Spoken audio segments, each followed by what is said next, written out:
Research wise కూడా మనం చూసుకుంటే గుండె జబ్బులు, కిడ్నీ సమస్యలు కూడా తగ్గించడానికి దీనికో అద్భుత ఔషధాలు ఉన్నాయి.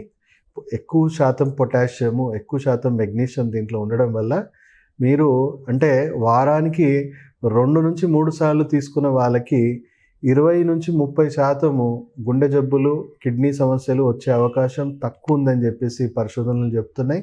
అదే వారానికి 5-6 సార్లు రెగ్యులర్గా బనానా తీసుకునే వాళ్ళకైతే 50% గుండె జబ్బులు కానీ లేకపోతే కిడ్నీ సమస్యలు కానీ రాకుండా ఉంటుందని ఆల్రెడీ స్టడీస్లో క్లియర్గా వచ్చాయండి. సో గుండె జబ్బులు ఎందుకు రావు అని అంటే దీంట్లో high amount of antioxidants ఉన్నాయి, పొటాషియం ఉంది, మెగ్నీషియం ఉంది. సో దానివల్ల మీ గుండెకి చాలా ప్రయోజనాలు జరుగుతూ ఉంటాయి.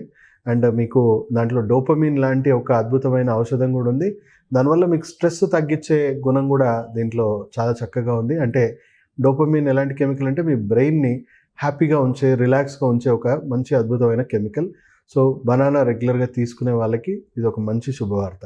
తర్వాత ఇంకా మనము ప్రయోజనాల గురించి మనం మాట్లాడుకుంటే మీ డైజెస్టివ్ సిస్టము, తర్వాత పిల్లలకు కానీ పెద్దవాళ్ళకి కానీ ఎవరికైనా కానీ మలబద్ధకం ఇలాంటివన్నీ ఉన్నవాళ్ళు డెఫినెట్గా వారానికి 5-6 సార్లు తీసుకోవడం అద్భుతం.